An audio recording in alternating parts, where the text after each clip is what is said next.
कल पेशावर और मुल्तान का पहला मैच वहां पर होगा। तो रिजवान इस वक्त मुल्तान सुल्तान के कप्तान सबसे बेहतरीन प्लेयर लगता है मुझे। सब्सक्राइब करें और बेल दबाएं ताकि कोई खबर रह न जाए।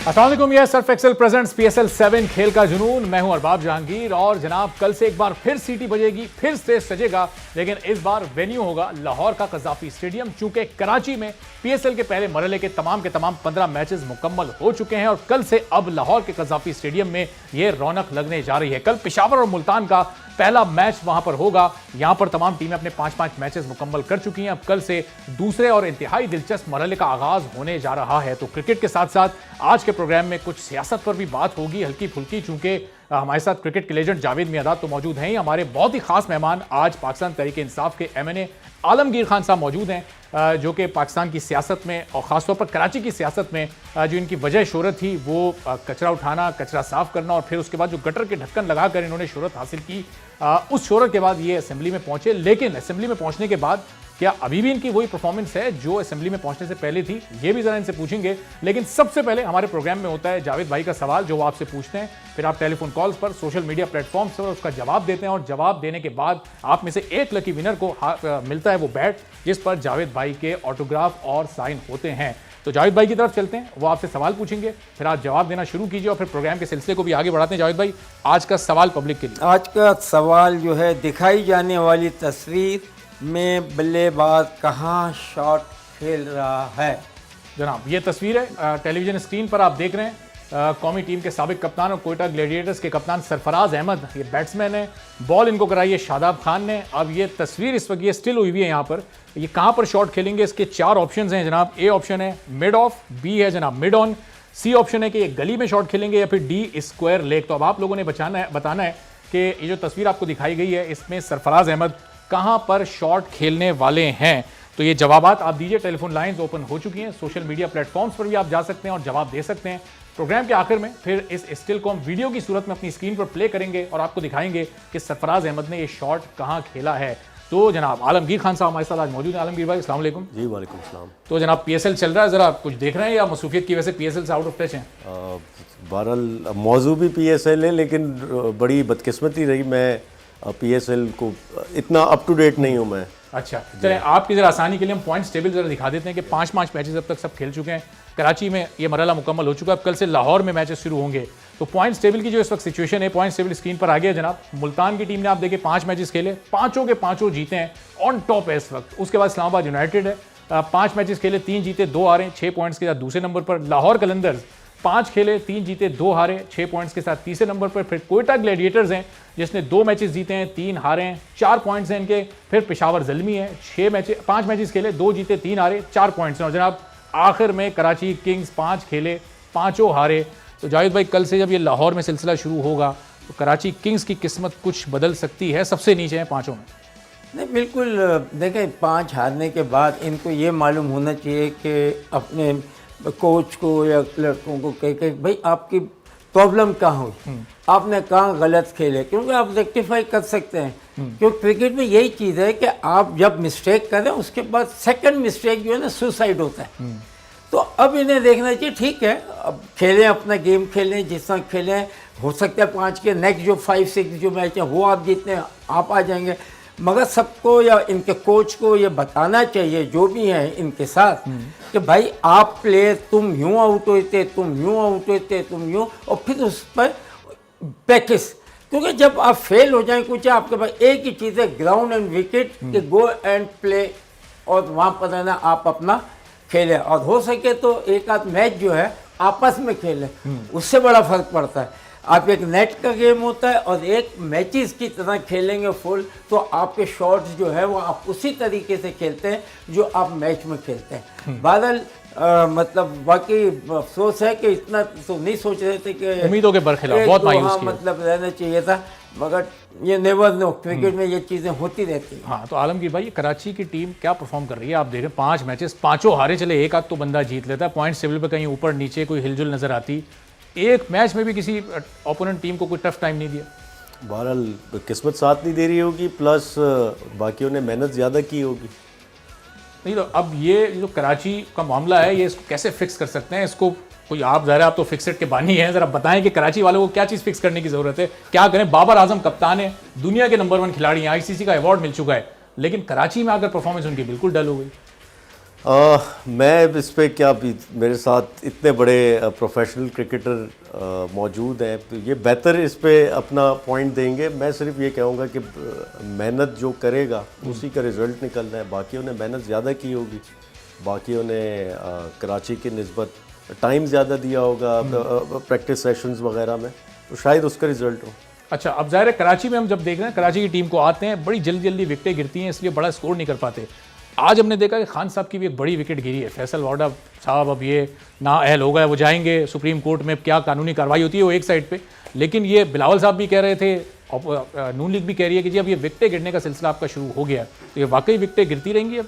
देखिए, ये तो खैर फैसल वाडा की शख्सियत की हद तक है, और वो इस तो उनका एक केस चल रहा था, वो इलेक्शन कमीशन के उस पर एतराज़ात थे, तो वो उनका राइट है, वो जाएं सुप्रीम कोर्ट में उसको चैलेंज करें। तो इसका मतलब हुकूमती मामलात से कोई ताल्लुक नहीं था कि अब हुकूमत की विकेटें गिरना शुरू होगा, और विकेटें कोई गिराता है ना, ये किसने गिराई है? ये तो कोर्ट, इलेक्शन कमीशन से गिरी है। अगला कोई गिराए, किसी पार्टी में वो चले जाएं, दूसरी पार्टी उनको ले जाए साथ, कोई ज्वाइनिंग हो तो बात है वो विकेट गिरने वाली। तो ये पॉइंट मेरा ख्याल है यहाँ इसकी कोई हैसियत नहीं इस पॉइंट। अच्छा, फौरन उन्होंने फैसला आते ही खान साहब को फ़ोन किया, कुछ पता आपको क्या उन्होंने उनसे बातचीत की? खान साहब ने उनको क्या कहा? वैसे तो उसूल पर रहते हुए खान साहब को कहना चाहिए था भाई फैसला है, इसमें मैं क्या कर सकता हूँ, तो ये अब आप जाएं अदालत जो भी फैसला करे, क्या कहा होगा खान साहब ने? मेरे इल्म में तो नहीं है कि उनकी क्या बातचीत हुई थी, लेकिन ये ज़रूर है कि मैं ये जानता हूँ कि खान साहब हो या हमारी पूरी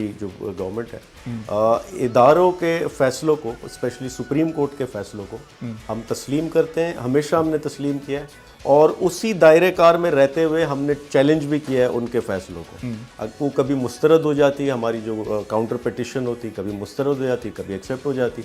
तो ऐसा नहीं है कि अगर इदारा कोई फ़ैसला करता तो हम सीना जोरी करें उनके साथ, या जिस तरह है ऐसी एग्जांपल्स कि वो अदालतों पे हमले कर देते, जजेस पे हमले कर देते। तो ऐसा नहीं है, अगर कोई फैसला आएगा हम तस्लीम करें। लेकिन बयानात की हद तक तो आप लोगों ने भी वो किया। आप फवाद चौधरी का बयान देख लें, शेख रशीद का देख लें कि ये हमें तो पता था, ये इलेक्शन कमीशन बाइस्ड है, ऐसे ही आना है। अच्छा जावेद भाई, ये जब खान साहब अभी तो ज़ाहिर है अपने सियासत के कप्तान हैं, मुल्क के कप्तान हैं, जब क्रिकेट टीम के कप्तान होते थे और कोई विकेट गिरती थी तो ड्रेसिंग रूम में कोई गुस्सा आता था, प्रेशर महसूस करते थे, जैसे आज सियासत में उनकी एक विकेट गिरी है फैसल वाडा साहब? बिल्कुल, सब गुस्सा भी होते थे, प्लेयर के ऊपर भी होते थे, गलत शॉट होता था। वो एक क्रिकेट की लैंग्वेज है, और ये लैंग्वेज जो है हर ड्रेसिंग रूम में, हर उसमें होती है कि लड़कों को बताना, नहीं करना, क्या क्या गलत क्या, क्योंकि अगर ये चीज़ें नहीं करेंगे तो प्लेयर तो फिर सेकंड डे अगेन। और जब खान साहब जब कप्तान थे तो अक्सर वैसे लड़के जो हैं वो वैसे ही डरे रहते थे। अच्छा, कि हमें निकाल ना दें, अच्छा, निकाल ना दें। तो वो भी एक इन्फ्लुएंस था। तो लड़के अपनी मेहनत भी करते थे, खेलते भी थे, और जो परफॉर्म नहीं करता, लाजिम बात है कि उसको भारी जाएगा। अच्छा, उस वक्त निकाल दिया करते थे जो परफॉर्म नहीं करता था?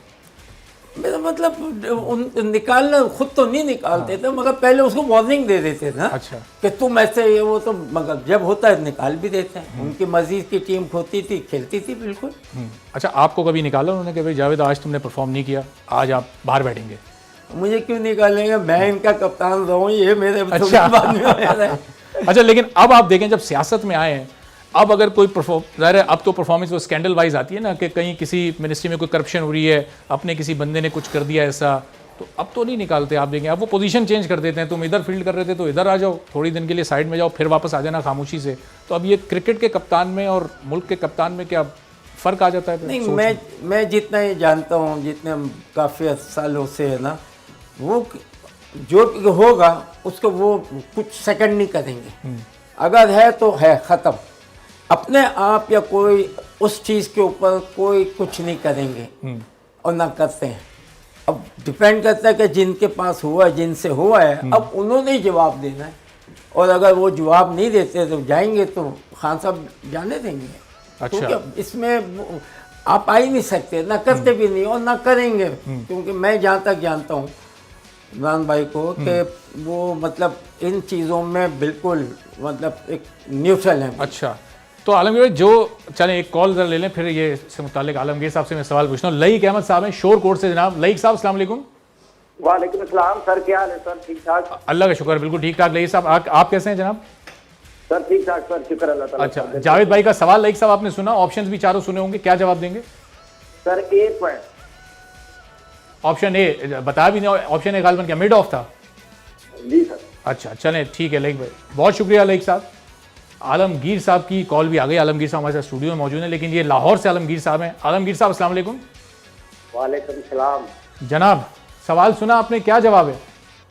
हाँ जी, सरफराज ने गली में शॉट खेला था। गली में शॉट खेला था। चलें जनाब, ये गली एक पोजीशन होती है, वरना वो तो थे तो ग्राउंड में। बहुत शुक्रिया आलमगीर साहब लाहौर से कॉल करने के लिए, आपका जवाब नोट कर लिया। अब जरा प्रोग्राम के अख्ताम पर हम बताएंगे कि क्या सही जवाब है और किसने आज का ये इनाम जीता है।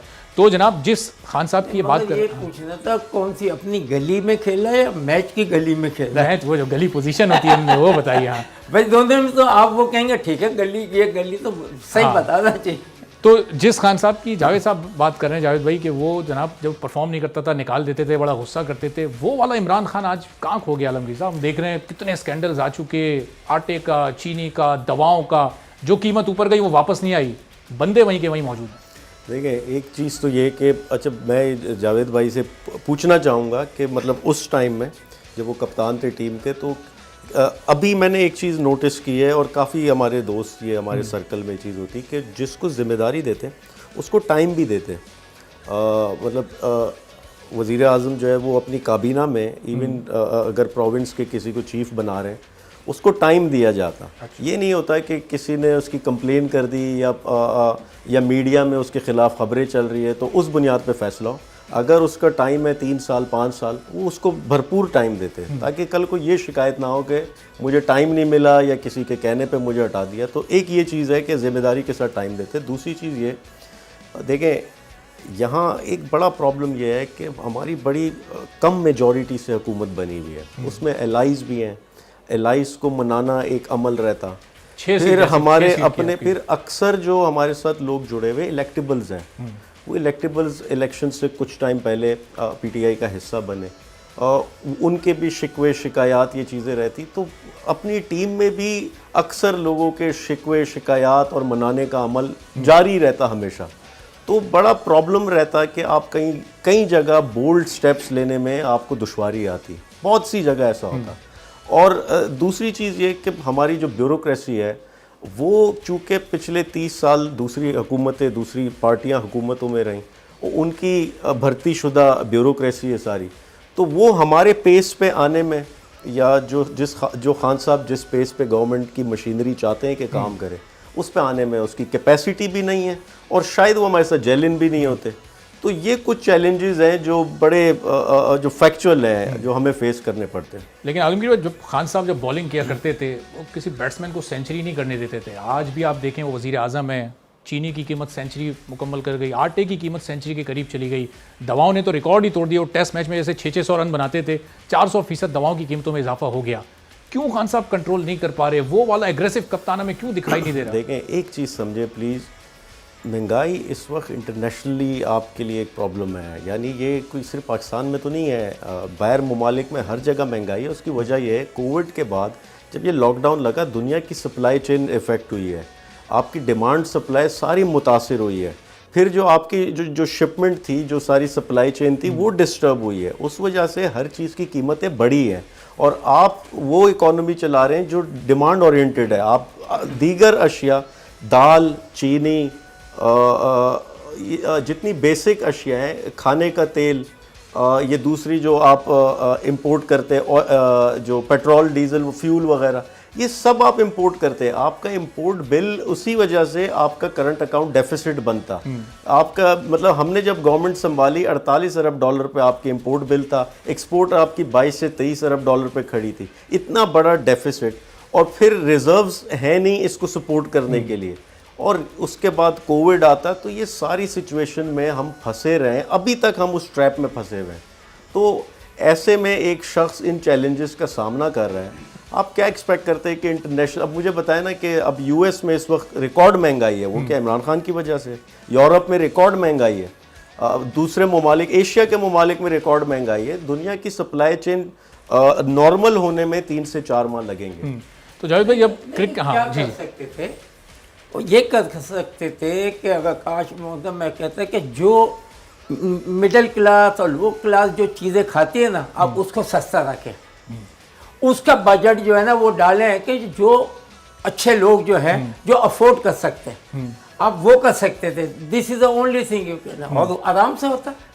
लोग यानी कि जो अमीर लोग हैं जो इन चीज़ों को उनके पास है और वो कर सकते हैं, वो माइंड नहीं करते। वो इसलिए कि चलो हमारे भाई हैं और हमारे अपने लोग हैं, हाँ इनको मिलना चाहिए। राइट, वैसे भी आप क्या करते हैं, जिनको जो प्रॉब्लम बेचारे ये जाके लेते ही हैं ना, आपसे लेते हैं, उनसे लेते हैं, उनसे लेते हैं। तो स्ट्रेटेजी बनाना कोई मुश्किल काम नहीं है। तो ये आप उनको फ़ोन करके क्यों ये मशवरा नहीं दे रहे? आप तो ज़ाहिर है आपका राब्ता रहा एक मौके पे, वो स्टेज पे हमने आपके मनाजिर देखे जब इमरान खान साहब कराची आए थे, आप वहाँ भी मौजूद थे, फिर मुस्तकिल आपका राब्ता भी उनसे रहता होगा। हमारा शुरू में रहा, बिल्कुल रहा। ये वो कुछ एक जगह नाराज़ हुए हैं।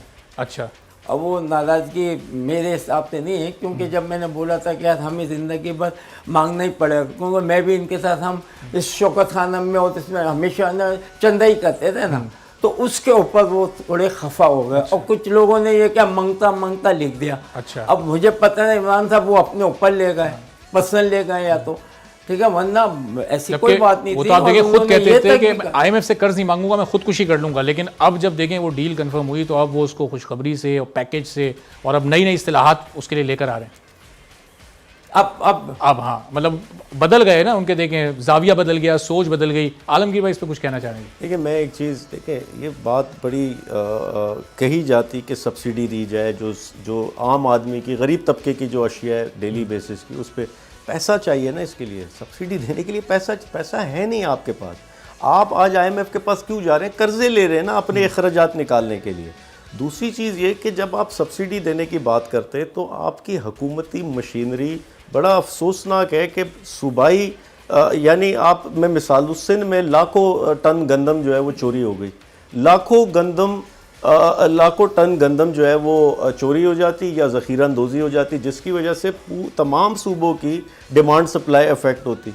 कहीं शॉर्टेज, सिंध में शॉर्टेज करते, पंजाब वाली गंदम यहाँ बिकना शुरू हो जाती, पंजाब में शॉर्टेज हो जाती, कीमतें बढ़ जाती। आपको इन कामों के लिए हुकूमती मशीनरी भी तो ऐसी हो ना कि वो सपोर्ट करे आपके इस अमल को।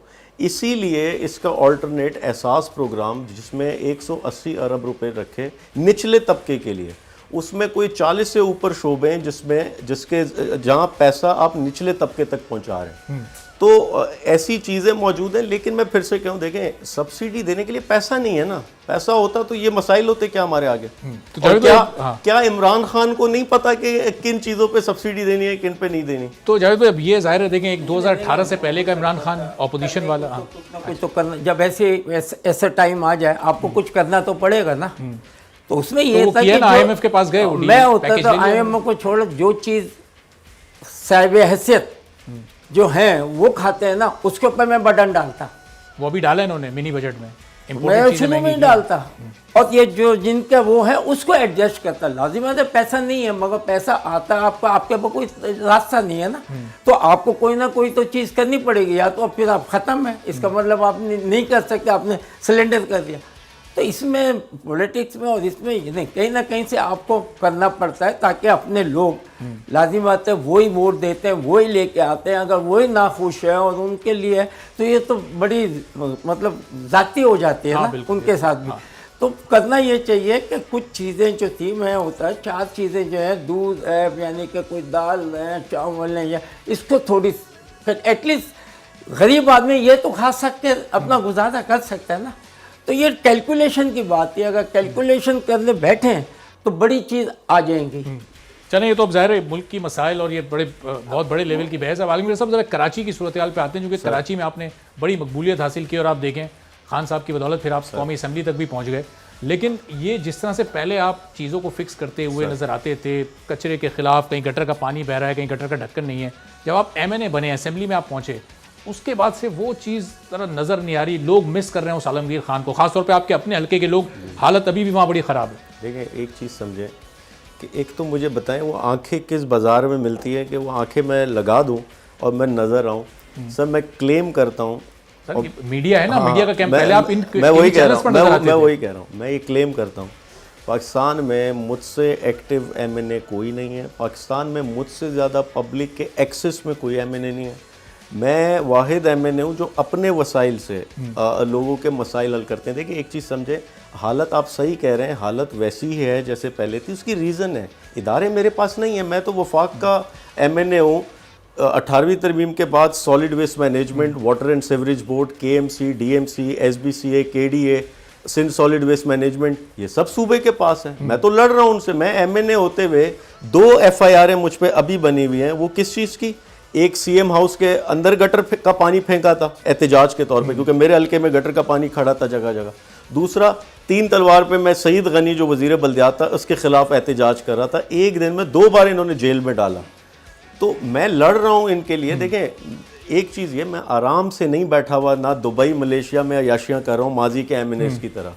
लोगों के लिए लड़ रहा हूँ, अपने वसाइल से खिदमत करें। और वफाक से जो फ़ंड आते हमारे पास, मुझे सालाना 15 करोड़ रुपए फ़ंड मिलता अपने हल्के के लिए, वो जहाँ हम खर्च करते, हम पब्लिक को बताते कि ये इसका कॉन्ट्रैक्टर है, ये इसकी टोटल पैमाइश है, एरिया है जितना ये खर्च हो रहा है, और उसके जो पैसा लग रहा है वो एग्जैक्ट फिगर बताते लोगों को कि शफाफियत नज़र आए। और मोहल्ले के लोगों को हम उस पर इंगेज करते कि आप इसकी निगरानी रखें। ठेकेदार आया यहाँ 2 नंबरी करने, पैसा कमाने, आपने उसको 2 नंबरी करने नहीं देनी, शफाफियत दिखा रहे हैं वहाँ पे। तो और फिक्सिड आज भी वैसे ही कचरा उठा रही है, आज भी वैसे ही ढक्कन लगा रही है, लेकिन फिक्सिड हुकूमत नहीं है, फिक्सिड कोई बल्दियाती इंतज़ामिया नहीं है। छोटे अपने वसाइल हैं, उसमें रहकर वो काम कर रहे हैं, जिस तरह दीगर एनजीओस कर रही है, इस तरह फिक्सिड कर रही है। लेकिन आगे पहले आप इलाकों को टारगेट करते थे, मखसूस इलाकों में जाते थे, वहाँ पूरी टीम और वो आपका ट्रैक्टर पूरा सब कुछ नज़र आता था। लेकिन अब आप वो वाली चीज़ बहुत लोग आप देखें ना मिस कर रहे हैं। अभी आपके इलाके की, आपके जो अपना हल्का है जहाँ से आप एमएनए, वहाँ की बहुत सारी ऐसी सड़कें हैं जहाँ अभी भी गटर का पानी बह रहा है। मेरे अपने घर के नीचे भी आप जाएंगे सहबा अख्तर रोड पे, वहाँ गटर का ढक्कन नहीं है। एक क्या 7-8 गटरों के ढक्कन नहीं अब है। सहबा अख्तर रोड की मैं बात करूँ, सहबा अख्तर रोड मैंने मेयर कराची के खिलाफ एहतजाज करके बनवाई। सहबा अख्तर से थोड़े फासले पे, और अब वो फिर टूट रही है क्योंकि गटर का पानी खड़ा है वहाँ। मस्जिद है, फैजान अतार मस्जिद है, उसके साथ एक नाला है, डीएमसी का नाला है। वो डीएमसी को मैं बोल बोल के थक गया हूँ कि आप इस नाले की रिपेयर कराएं, इसको बनवाएं, इसको थ्रू कराएं यूनिवर्सिटी रोड से। वो नाले का पानी ओवरफ्लो के सहबा अख्तर रोड पे आता, जिसकी वजह से वो सड़क तबाह हो गई। इदारे इनके पास है ना यार। मुझे ये बताएं कि मैं, एक एमएनए का क्या काम होता है? एक एमएनए की जिम्मेदारी है कानून साजी वफाकी असेंबली में, जो नेशनल असेंबली है। या तो आप इदारे मुझे दें, फिर मुझसे सवाल करें। मैं अगर अपने एनजीओ से, महदूद वसाइल से कोई काम कर रहा हूँ, वो मेरी जिम्मेदारी नहीं है कानूनी तौर पर। मैं तो एडिशनल चार्ज उस पर कर रहा हूँ और किसी पे एहसान भी नहीं कर रहा। मैं फलाही काम अल्लाह की रजा के लिए कर रहा हूँ। लेकिन मैं सिर्फ ये कह रहा हूँ कि सुधार के लिए मैं पूरी कोशिश कर रहा हूँ। बिगाड़ का जिम्मेदार मैं नहीं, वो सूबाई इदारे हैं। चलें, अब एक एमएनए इतना बेबस है तो फिर ज़ाहिर आम आदमियों का तो कोई पुरसाने हाल होगा ही नहीं। एक छोटा सा ब्रेक लेते हैं, ब्रेक के बाद वापस आएंगे। समझे किसका क्या काम है, आम आदमी समझे। चलिए, ये ब्रेक के बाद आप जरा आम लोगों को समझाइए। एक छोटा सा ब्रेक ले रहे हैं, फिर वापस आते हैं। आप देखते रहिए सर्फ एक्सेल प्रेजेंट्स PSL 7 खेल का जुनून।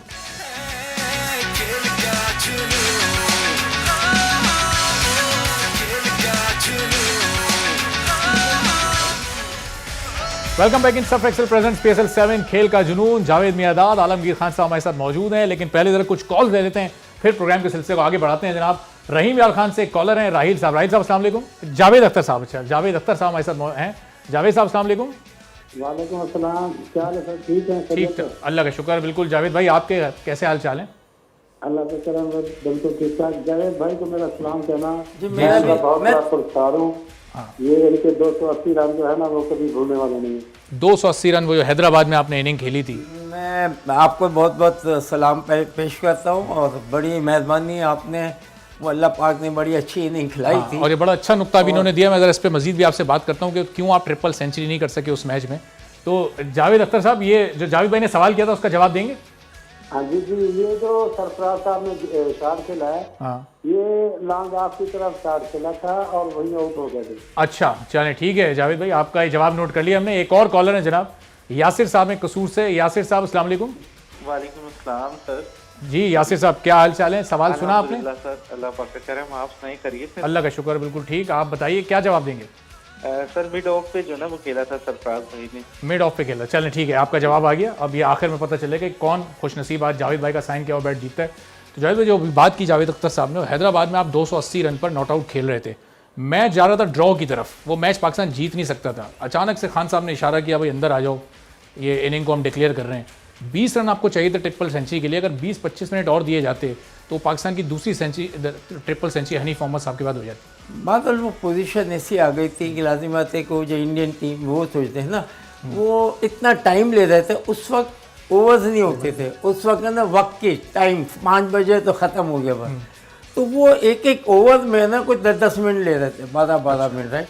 अब ये ऐसा कि नहीं, जीतना तो कोई पता नहीं था जीतेंगे या नहीं जीतेंगे, इज अप टू द कप्तान या टीम, या तो जाने दें।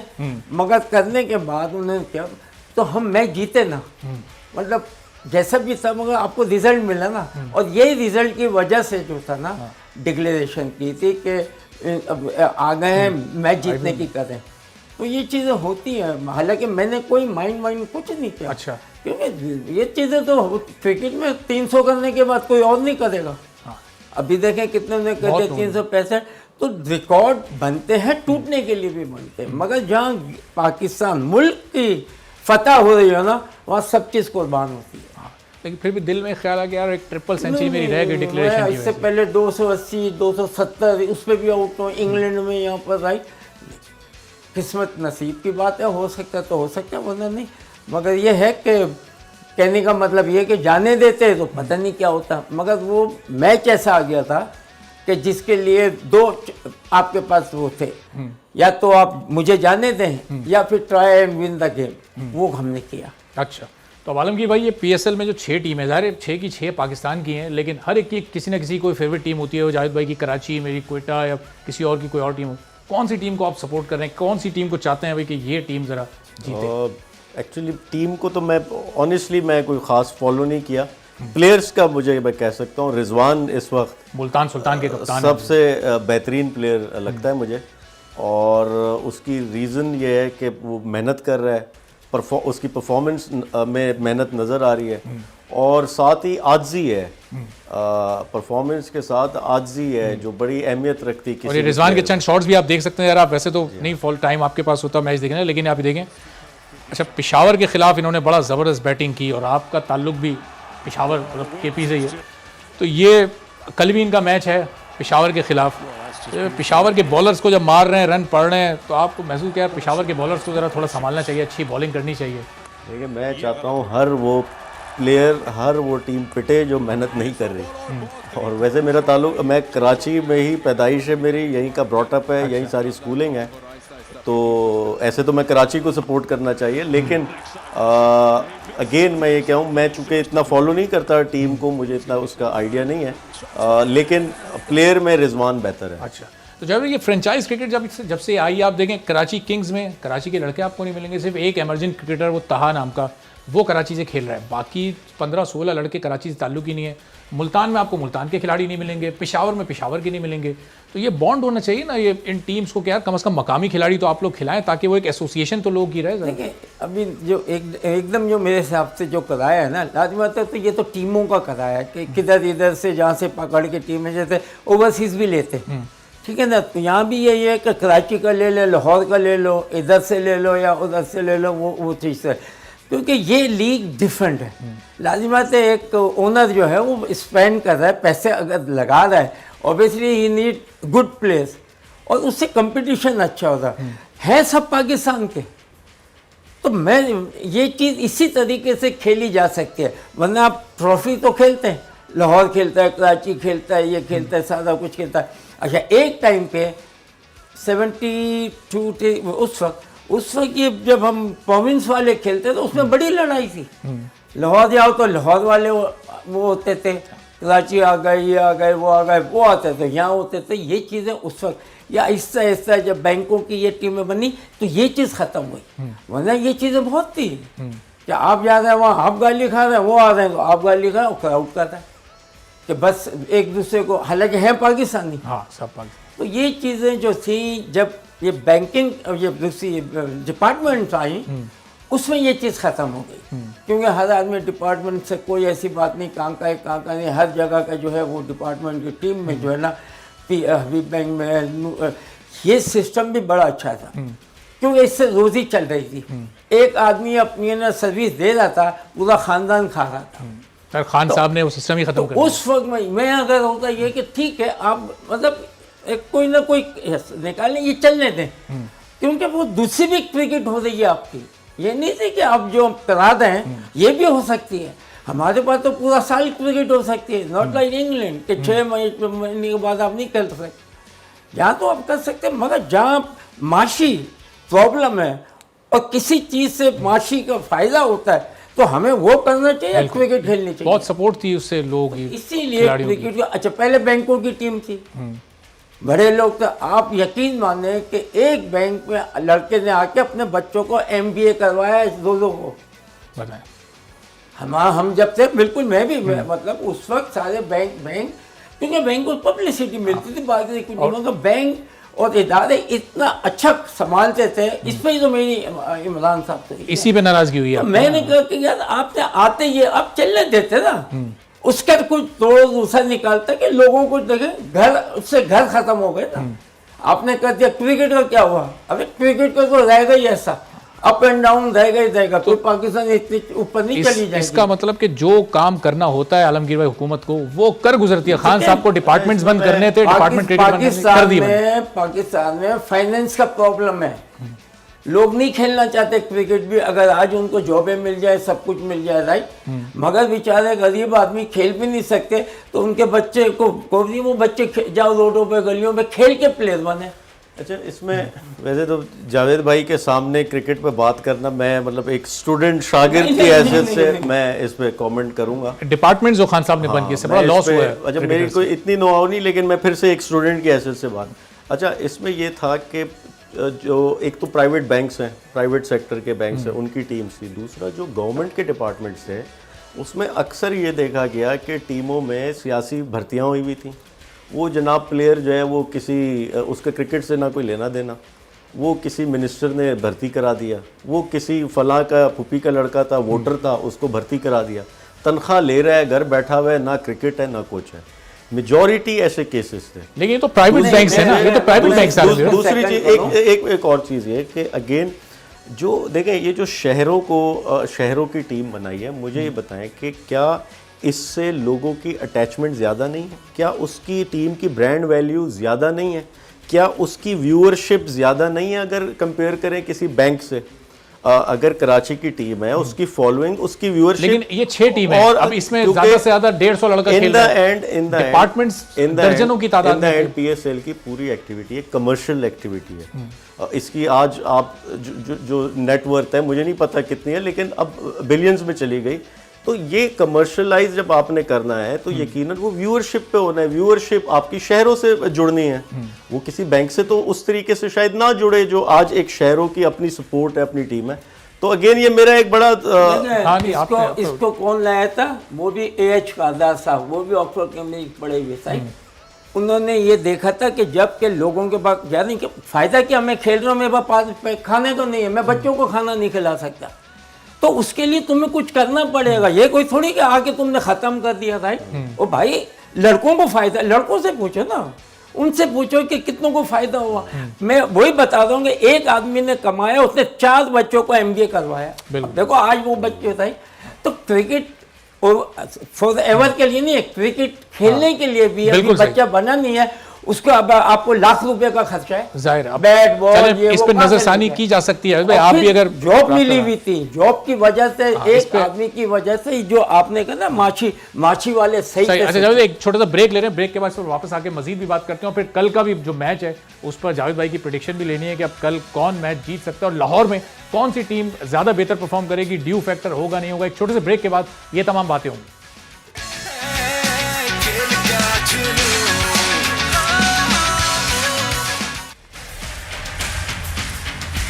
Welcome back in Surf Excel presents PSL 7 खेल का जुनून। और जनाब कल जो मैच है बड़ा इंपॉर्टेंट मैच है, चूंकि लाहौर के गजाफी स्टेडियम में पहला मैच होगा पेशावर वर्सेस मुल्तान। मुल्तान इस वक्त पॉइंट टेबल में टॉप पर है और पेशावर की पोजीशन इस वक्त पिछले पीएसएल से मुकाबले में खासी हमें खराब दिखाई दे रही है। इस वक्त ग्रुप में जो पॉइंट टेबल है उसमें वो 5वें नंबर पर मौजूद है। कामरान अकमल हमारे साथ मौजूद हैं जो पेशावर ज़ल्मी के ओपनिंग बैट्समैन भी हैं, विकेट कीपर भी हैं और एक मौके पर तो बैकबोन समझे जाते थे। पीएसएल में सबसे ज्यादा सेंचुरीज कामरान अकमल ने स्कोर की हैं। कामरान भाई अस्सलाम वालेकुम। वालेकुम सलाम, कैसे हैं आप? अल्लाह का शुक्र, ठीक ठाक। आप खैरियत से? कामरान भाई, जावेद भाई भी हमारे साथ मौजूद हैं, आलमगीर खान साहब भी हमारे साथ मौजूद हैं, आपको सुन भी रहे हैं। अब ये जो पेशावर की इस वक्त परफॉर्मेंस इस पीएसएल में क्यों इतनी खराब है? आप इस वक्त 5वें नंबर पर हैं, 5 मैचेस खेले हैं, वो जो पिछला टच था आप लोगों का वो अभी तक क्यों दिखाई नहीं दे रहा? आप खुद भी उस फॉर्म में नजर नहीं आ रहे हैं। देखिए, सबसे पहले तो हमारे लेजेंड जावेद भाई को सलाम और आलम भाई को सलाम। वालेकुम सलाम। मेरी बड़ी खुशी की बात है कि जावेद भाई बैठे हुए हैं। हमसे ज़्यादा तो ये ज़्यादा अच्छा बता सकते हैं, लेकिन ये है कि हम लोग 5 साल 6 साल बड़ी ज़बरदस्त क्रिकेट खेले हैं। पेशावर ज़ल्मी 4 फाइनल, 1 फाइनल जीती भी हुई है, खेली हुई है 4 फाइनल। तो ऊपर नीचे परफॉर्मेंस आती रहती है, लेकिन अपने आप को, अपनी तैयारी जो होती है मैच से पहले, जो मैच को सामने रख के, टीम को सामने रख के वो हम लोग करके जा रहे हैं। अनफॉर्चुनेटली उसमें हम लोग क्लिक नहीं कर रहे। छोटी छोटी गलतियां जो हो रही हैं फील्डिंग में, बॉलिंग राइट एरिया पे नहीं हो रही। जावेद भाई देख रहे हैं मैचेस, तो जावेद भाई को पता होगा कि जब बॉलिंग लाइन पे ना हो रही हो, फील्डिंग स्कोर ना कर रही हो तो बड़ा मुश्किल होता है। तो मेरे ख्याल से हमारी फील्डिंग में थोड़ी से क्लैप्स हो रहे हैं, जिसकी वजह से हम लोग बड़े रन जो दूसरी टीमें कर रही हैं वो मौका मिल रहा है उनको करने का। तो बैटिंग ज्यादा बैटिंग का तो वो हम लोगों को जिम्मेदारी डेफिनेटली लेनी चाहिए बीइंग ए सीनियर प्लेयर। जो जैसे मैंने 6 साल क्रिकेट खेल ली अपनी ज़ल्मी टीम के लिए, कोशिश वही है, वैसी तैयारी है, पॉजिटिव क्रिकेट खेल रहे हैं। तो इंशाल्लाह कोशिश करेंगे, 5 मैच है तो 5 मैचों में अच्छी क्रिकेट खेलें और तो प्ले ऑफ में क्वालिफाई। अब करण भाई लाहौर जाके, लाहौर जाके कुछ कराची से मुख्तलिफ नजर आएगी आपकी टीम, चूंकि अब वहाँ जरा मौसम भी उसका भी डिफरेंस होगा, ग्राउंड कंडीशंस भी मुख्तलिफ होंगी, फिर थोड़ा ड्यू फैक्टर भी होगा। देखिए, ये सारी चीजें मैं समझता हूँ ये एक्सक्यूज है। हम जहाँ कहीं भी खेलते हैं बीइंग ए प्रोफेशनल प्रकार से क्रिकेट अच्छी खेलनी चाहिए, उसकी तैयारी करनी चाहिए। तो हमने तैयारी कराची में बड़ी जबरदस्त की एज अ टीम, लाहौर में भी इंशाल्लाह करेंगे। हम लोग कोशिश करेंगे थोड़ी सी शायद लक चेंज हो जाए। बाकी टीमें भी देखें, कराची भी होम टीम है, उनकी परफॉर्मेंस बिल्कुल अच्छी नहीं हो रही। कोयटा ने लास्ट मैच जीते हैं, 5 में से 2 वो भी जीते हैं, हम भी 2 जीते हुए हैं। तो ये जहाँ गलतियां हुई हैं वो टाइम मिला, 4 से 5 दिन प्रैक्टिस में मौका मिला उसको कवर अप करने के लिए। तो इंशाल्लाह लाहौर में कोशिश करेंगे मजीद अच्छी क्रिकेट खेले। कंडीशन चेंज है, आपको पता है यहाँ पे ठंड बहुत ज्यादा है, पिच थोड़ी डिफरेंट होगी। कुछ ओवरसीज प्लेयर आपके उन्होंने लेट ज्वाइन किया, अब लिविंगस्टन भी आ गए, साजिद महमूद भी आ गए, तो उनके बाद थोड़ा और टीम का मोराल कुछ बुलंद नजर आ रहा है, कुछ बेहतर शेप में दिखाई दे रही है। ये बिल्कुल सारी टीमें, हमारे भी लिविंगस्टन भी आ गया, साकिब तो कराची में भी आपको पता है कि मैच खेला, 2 मैच खेला, 1 मैच खेला, तो एक अच्छा कॉम्बिनेशन है। और हमारी टीम देखें हर लिहाज से अच्छी है। सिर्फ हम लोग अपने अपनी जॉब और जो हम लोग को चाहिए करना, जो हमारी जिम्मेदारी, हर प्लेयर का रोल है, उसके मुताबिक खेलेंगे तो मेरे ख्याल से हम लोग कामयाब होंगे। चाहे हम टीम में जितने मर्जी बड़े प्लेयर्स आ जाए, जब तक यूनिटी और कॉम्बिनेशन अच्छा नहीं होगा, अपनी अपनी सोच, जो अपनी अपनी परफॉर्मेंस है, टीम में क्या रोल है, वो जब तक नहीं करेंगे तो टीमें कामयाब नहीं होती, तो वो करना पड़ेगा। हाँ, तो अब जावेद भाई क्या कामरान, क्योंकि आपको सुन रहे हैं, ज़ाहिर है कल इनको ओपनिंग भी करनी है, पेशावर के ओपनर हैं, विकेट कीपर भी हैं, क्या चीज़ मिस कर रही है पेशावर की टीम? परफॉर्मेंस इस बार पिछले सालों वाली नहीं दिखाई दे रही इनकी। पहले तो कामरान को खुद अपना ना बैठ के कि इनको प्रॉब्लम क्या हो रही है, किस चीज़ की हो रही है। और तो उसका बड़ा आसान है कि आप नेट में जाएं और जिस तरीके से जो चीज़ें हैं ना उसको लें, किसी को बोले उस समय फेंके ताकि ये निकले उससे। इसी तरीके की प्रैक्टिस करनी पड़ेगी। बाकी होता ये है कि आप अगर आउट हो रहे हैं और उसके बाद खेलते जा रहे हैं, आप फिर आउट होंगे, वो इसलिए कि आपने है ना मूवमेंट की नहीं होती, आपने है ना कोई चला नहीं होता, कुछ नहीं होता, आपके जहन में यही रहता है और आपने खेला नहीं। इसमें एक या तो फ्रेंडली मैच खेलें और उसमें है ना मैं करता था, जैसे आप में ना मुझे पता है कि नहीं रही, मैं फ्रेंडली मैच वो करके ना आप बैटिंग कर रहे हैं, भाई को मैं कहूँगा यार इसको फुल टॉस ऑफ साइड पे दो, मुझे पता है वो मारेगा, तुम मारोगे, मैं भी बोलूँगा लेग साइड पे एक दे दो इसको, यार मैं रन्स करवाता हूँ, फॉर्म वापस आ जाएगी सर। मगर आपको पता नहीं होगा। जब आपको पता ना हो और आप रन्स करेंगे, आपकी बैक वो आ जाती फॉर्म, क्योंकि आप जो आप दबे हुए होते हैं, मेंटली होते हैं, तो वो चीज़ सब निकल जाता है। क्रिकेट में भी बड़े गुर हैं, गुर आते हो तो। चलें, बहुत बहुत शुक्रिया। कामरान अकमल हमारे साथ मौजूद थे ज्वाइन करने के लिए। अब आलमगीर भाई, जैसे क्रिकेट के गुर जावेद भाई ने बताया कि देखें कोई नहीं परफॉर्म कर पा रहा तो सब बैटिंग करें, एक प्रैक्टिस मैच खेलें और ऐसे उसको फॉर्म में लाएं कि उस बंदे को पता ना चले। सियासत में भी ऐसा होता है कि अब नहीं कोई अपनी मिनिस्ट्री में परफॉर्म कर पा रहा तो ज़रा बैठें सारे लोग और ऐसे उसको फॉर्म में लाएं कि उसको ना पता चले। देखिए, एक तो चीज़ आप माने अप्रिशिएट करने वाली है कि वज़ीर आज़म की ना कोई फैमिली मौजूद है काबीना में, ना उसके बच्चे जो है वो सियासत कर रहे हैं, ना उसके बच्चों को कोई माशी फ़ायदा है इस सारे गवर्नमेंट के अमल से, ना वो जायदाद बनाने आया है। तो मैं सिर्फ ये कहूँ कि वो शख्स पूरी मेहनत कर रहा है अपनी, और मुझे आज भी ये उम्मीद है कि अल्लाह उस शख्स, चूँकि वो मेहनत कर रहा है, नियत ठीक है, अल्लाह उसको सुरखरू करेगा। आज नहीं तो कल सुरखरू ज़रूर करेगा। मुश्किलात आती हैं, मुश्किलात हैं, 60 साल इस मुल्क को लूटा है, अब उसको ठीक करना उसमें टाइम लगेगा। चैलेंजेस हैं, बिल्कुल एक ही साल बचा है, अब तो कितना टाइम चाहिए। चैलेंजेस हमारे गवर्नमेंट के अंदर भी हैं, बाहर भी हैं, तो उसको टाइम लगेगा। और लेकिन मैं फिर से कहूँ, वो शख्स अपनी पूरी मेहनत कर रहा है और उसकी ज़ात को कोई फ़ायदा नहीं हो रहा आज इस वज़ीर आज़म की कुर्सी से। चलें जनाब, नो डाउट के सिंसियर जो भी काम पकड़ते हैं, बिल्कुल राइट। अब यही है कि अपने जो इर्द गिर्द जो हैं उनसे भी अब हेल्प चाहिए सही, और उन्हें हेल्प करनी चाहिए, और फिर आप जाए तो वो आप आगे बढ़े, 92 वाली हेल्प टीम करें। चाहिए, 92 वाली टीम चाहिए ना, परफॉर्म करना है तो 92 वाली टीम चाहिए। मेरे तो खफा हो गए ना, वरना मैं खुद पहुंच जाता राइट। चलें जनाब, अब ये जो कल जो जिन दो टीमों का मैच है, पेशावर और मुल्तान का, ज़रा दोनों ने आपस में अब तक कितने मैचेस पीएसएल में खेले हैं एक नज़र इस पर भी डाल लेते हैं। तो ये जनाब 3 मैचेस जीते हैं पेशावर ज़ल्मी ने और 7 मैचेस जीते हैं मुल्तान सुल्तान ने। 10 मैचेस अभी तक दोनों टीमों ने आपस में खेले हैं। तो मुल्तान सुल्तान का इस वक्त पलड़ा बहुत भारी दिखाई देता है और ये दीगर स्टैट्स सब मौजूद हैं कि हाई स्कोर इनका 197 पेशावर का रहा, 222 का एक बड़ा स्कोर जो मुल्तान ने बनाया है। तो मुल्तान किसी हद तक इन दोनों टीमों में हमें भारी लग रही है। अब जनाब जावेद भाई ने जो सवाल आप लोगों से पूछा था प्रोग्राम की इब्तिदा में, अब उसके विनर को अनाउंस करने का वक्त आ गया है। और प्रोग्राम ये जो विनर हैं आज के वो हैं विकास, जिन्होंने सोशल मीडिया पर जवाब दिया। एक तस्वीर हमने आपको दिखाई थी और उस तस्वीर में सरफराज अहमद एक शॉट खेल रहे थे, वो स्टिल थी और सवाल ये था कि वो शॉट किस जगह पर खेलेंगे। और सही जवाब है इसका ए, यानी मिड ऑफ की वो पोजीशन है जिस पर सरफराज अहमद ने ये शॉट खेला था। तो जावेद भाई का साइंड बैट और विकास ने सही जवाब दिया और विकास आज के विनर हैं जिन्होंने सोशल मीडिया पर यह जवाब दिया है। तो विकास बहुत बहुत आपको मुबारक हो और जल्दी आपको ये बैट भी मिल जाएगा। जावेद भाई, कल मैच कौन सी टीम जीत रही है? आप ये देखें ना, एक शॉट जो था ना, ये गलत खेला। अच्छा, अगर इसको ये यूं मारता ना तो वो जाने, एलिवेशन नहीं मिली, यूं मारता तो जाना ही नीचे। जब भी वो हाथों में चला गया, पावर थी मगर बहुत पहले है ना वो कैच हो गया ना। अच्छा, अब कल पेशावर वर्सेस मुल्तान, जीतेगा कौन? पेशावर की टीम अच्छी है। पेशावर मुल्तान देखिए, मैं तो न्यूट्रल रहता हूँ, लड़के सारे मैं जानता हूँ वो सभी पाकिस्तान जो अच्छा मेहनत करे, सारी टीमें अच्छी हैं। अब इनको क्या चाहिए टीम को, जब आपको कोई फंसता है ना सही तरह तो फिर ग्रैब करो, पोजीशनों को ग्रैब करो। तुम्हें रन्स करने हैं, इस तरीके से जाना है, 5 ओवर में क्या करोगे, नेक्स्ट 5 में क्या करोगे, इस तरीके से विकेट नहीं गिरने चाहिए। तो प्लान जो है वो काम आता है ज़्यादा। सही। आलमगीर भाई, पेशावर वर्सेस मुल्तान कल कौन जीतेगा, क्या प्रेडिक्शन करेंगे? रिजवान मुल्तान में ना, रिजवान मुल्तान के कप्तान है मुल्तान और जीतेगा। उधर वहाब रियाज कप्तान है पेशावर के। मुल्तान। तो जनाब आलमगीर साहब ये कह रहे हैं कि कल मुल्तान सुल्तान लगातार 6ठी जीत हासिल करेगा, जबकि जावेद भाई और मैं हम ये चाह रहे हैं कि जी पेशावर जीते। हमारी प्रेडिक्शन पेशावर के लिए, चूँकि पेशावर इस वक्त पॉइंट्स टेबल पर बहुत नीचे है और कल जब हम आपके सामने हाजिर होंगे तो जाहिर है इस मैच का नतीजा या तो आने वाला होगा या आ चुका होगा।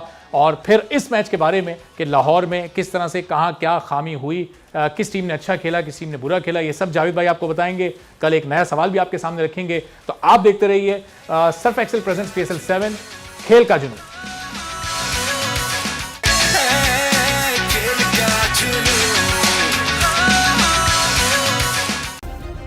सब्सक्राइब करें और बेल दबाएं ताकि कोई खबर रह न जाए।